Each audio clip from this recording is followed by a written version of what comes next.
আগে শ্বশুর বাড়ি থেকে চলে আসলাম। আমি এসেছি বাড়ি থেকে ন্যাংরাম, তারপরে গোপালভোগ, যেটা ফজলি আম। এই দেখেন কত আমি এসেছি, এখন আর বার করতে পারবো না। আস্তে আস্তে সব বের করবো এখন।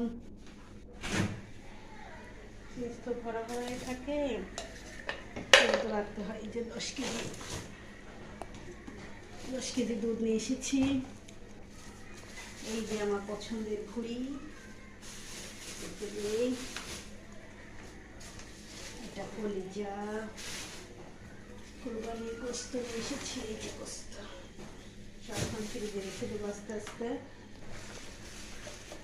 গ্রাম থেকে কত কিছু নিয়ে এসেছি দেখেন,